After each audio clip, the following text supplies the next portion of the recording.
Welcome to the Instagram stories for Tuesday, December 17th. I'm your host, Daniel Hill. Today on the show, the head of Instagram is going to talk about the new Reels Trials feature, which I've been using and I really like, and he's going to explain how you can use it strategically with your own content. Additionally, Renee Ritchie, who's the YouTube liaison on the creator team, is going to stop by to talk about how you should think about 4K for YouTube video, especially if you wanted to appear on people's televisions. All that and more, stay tuned. Welcome back. Let's get into the first question, which has to do with the Reels trial. If you're not familiar with this new feature, how it works is that when you go to post a reel, you have the option to turn on Reels trial, which will show the reel to people who don't follow you first. It will show it to people who don't follow you for up to 24 hours, at which point you have the opportunity to turn the Reels sharing to everyone, meaning people who follow you can also see it. The first question, will the trial work for testing only, or can it help with exposure? Reels trials are a way to post a reel and have it just go to some people who don't follow you yet. You can see how it does over the course of 12 or 24 hours, and then you can decide if you want to post it to all your followers and have it be on your profile. It really is a way primarily to test something. It's not designed to give you a ton of unconnected reach before you decide to really share. That is an interesting idea though. We'll take it back to the team, but it's for those who are a little bit hesitant to try to push something out to everyone and want to get a sense for how it's doing before they commit, and then they can either commit or they can just leave it be as just a test. It's interesting because the way he describes it as not being designed to give you a ton of unconnected reach is exactly how I am using it and plan to continue to use that feature. If I post a reel and it goes to people who follow me, it might be friends of mine who likely enjoy the content that I make that has to do with my personal life, but may not like the social media content that I make very much. Therefore, Instagram will say, not many of Daniel's followers are interested in this piece of content, and then it will stop sharing it more broadly.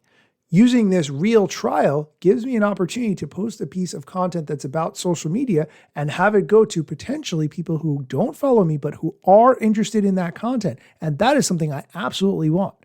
If you have been experimenting with this feature, I would love to hear your feedback. Send me a DM at Daniel Hill Media. The next question is probably the best answer I've heard Adam Mosseri give in a very long time on this Ask Me Anything. The question, why doesn't Instagram show my posts to my followers reliably? His answer is very good. And then at the end of his answer, I will explain what you can potentially do to combat this problem. It is in our interest to connect as many people as possible who are interested in your content with your content. Because if we do, they'll use Instagram more, you'll be happier, they'll be happier, and we'll be happier.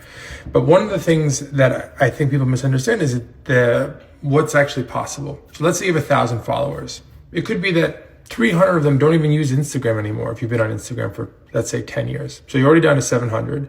Of those 700, maybe 350 don't use Instagram that day. And if it's been more than a day, they're unlikely to see your content. So now you're down to just 350 left. Of those 350, maybe only 200 actually really scroll deeply in their feed. And the other 150 are just using DMs that day or stories or something else. So now you're down to 200. And of those 200, maybe half are really interested in your content and see your content, and the other half are less interested and they don't scroll enough, or they have too much other content to see to get to your content. So it can quickly go from 1,000 to 100. Adam gave a very cohesive, well-structured answer. I may not like the fact that what he said is accurate and true, but that is the nature of how people use social media apps today. Having said that, if 1,000 people did choose to follow you and don't see your content, that's a frustrating experience for you and for them.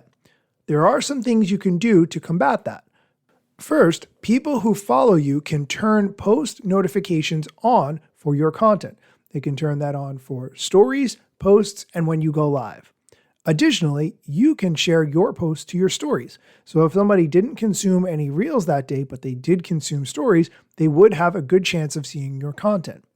Additionally, Instagram prompts you when you upload a new post to send it directly to followers via DMs. That's another option that you can do for people who might not watch any stories that day, but did spend time in their DMs. And of course, you can always share your content to your broadcast channel, where the people who are most excited to follow you and see your content will definitely see it. Okay, let's go on to the next question, which has to do with the performance of a specific person's reels. The question: my reels perform 25% as well as my carousels. I've tried over the years, but no luck. Is it content? Interestingly, Adam Mosseri gives a specific answer for this specific creator, so he must know who this person is. This question comes from a curator, and a lot of his reels are actually just a series of video clips of different pieces of work and things that are going on at galleries and shows, which is cool content for video. But honestly, I think it does better in carousels because it's better served in carousels. If you want to show a body of work, a bunch of art from an artist or from a series of artists, having a carousel where you can look at each one, you can control where you're looking, you can control how long you're looking at each one, is probably a better consumption experience than a video. Reels are great for lots of things, for behind the scenes of what it's like to warm up before a soccer game or go out on stage if you're a musician. But if you're trying to look at art, being able to control what you're looking at and how long you're looking at it for is probably a better experience, which is probably why your carousels do better than your reels. Okay, and the last question we're going to talk about from Adam Mosseri: when will we have the ability to personalize our profiles, cover photos, color schemes, etc.? Interestingly, Adam Mosseri has a specific idea of what he wants to improve about the profile, and that's not it. I don't know about that kind of background cover photo primary color personalization, but the version of personalization I'd really like to bring to profiles is the ability to better manage your grid. So be able to rearrange it however you see fit, keep things pinned, remove it, make that all more easy. We have some of those features already, but I really think it could use a revamp. The ability to improve your profile grid would be very helpful. You can't always pin things to the top, but I am sure there are a number of ways that Instagram could make the profile page better, including getting rid of story highlights, which I continue to not be a fan of. Okay, we're going to take a quick break. When we come back, Renee Ritchie, who is the YouTube liaison, is going to stop by to explain how to go to 4K for YouTube on your television and 3 specific ways you can optimize your YouTube videos for TV. Stick around. Welcome back. The YouTube liaison, Renee Ritchie, recently made 2 specific videos where he talked about YouTube and television and 4K. Let's get into it.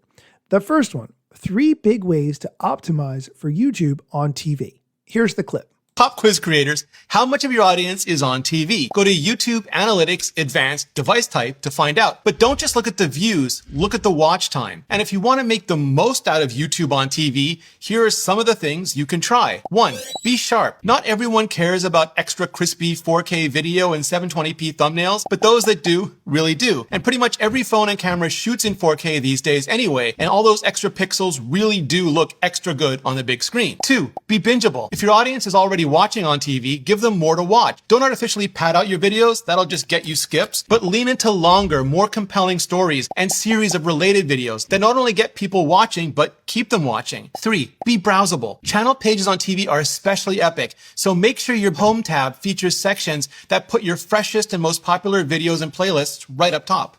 I found this video to be very interesting because although I spend a lot of time making content and I spend time consuming content on my television, especially YouTube content, I don't like to watch on my phone. I prefer to watch on TV. I think this is a really good thing to start thinking about in 2025 as more and more people spend time watching YouTube on their TV for that lean back experience. The other clip that Renee Ritchie made has to do with going to 4K for YouTube on your television. Here's the clip. You've heard all the buzz about TV being YouTube's fastest growing screen. You've looked at your YouTube analytics and seen not just how many views, but how much watch time you're pulling from TV. And you've noticed other creators uploading in 4K and wondered how you can make your videos just as sharp and crispy for the big screen. If you want to go 4K, whether you're shooting on a phone, camera, or cinema rig, you've probably already got 4K capabilities built right in. And if you're worried about things like file size, just avoid RAW or 10-bit or anything fancy, at least at first. Likewise, whether you're editing yourself or you have an editor, all popular software and most modern computers should be more than capable of handling 4K. Just check and test before going into full-on production. And also, make sure you high-res your thumbnails as well. Go for 720p. Okay, that's it for the audio clips. One more thing before I end the show. Recently, the Mass Transit Authority in New York City announced a final commemorative limited edition Metro card. The Metro card in New York City is being phased out, and although it's been part of my transportation journey for as long as I can remember, more people are tapping their phones and there's less need for a physical swipe card these days. Their last commemorative limited edition Metro card features Instagram logos, content creators, and more, and I grabbed one and I would like to give it away to a listener of the show. It is a Metro card. Like, it looks similar to the size of a credit card, and it's made from paper, and you swipe it through the machine when you want to take the subway. I will mail you one. I only have one to give away. Send me a DM at Daniel Hill Media, and I will get it to you. As always, thank you so much for listening, and I hope you enjoy the content that I am creating. Let me tell you a couple things that you should know about me. A product manager but do not have a bachelor's degree. But actually that's factually a fraction of me. Another fraction's posting content irregular and irrationally. Still probably won't get a job at the Gram. They forgot, they don't know, or don't care who I am. That's why you never see me at the parties and events. My lack of followers must make me irrelevant. Don't have a course, a book to sell to make a bag of grand. Not a social media marketer, don't represent any brands. Plain to see, don't have an agency, but I got a lot of spam. Just putting in my work without the glitz and glam. Won't catch me eating fish unless it's shrimp or clam. No six pack, no risk that there's a gym card in my hand. Don't have a full-time job, but I got a lot of plans. Stay plotting, dropping knowledge on TikTok and Instagram.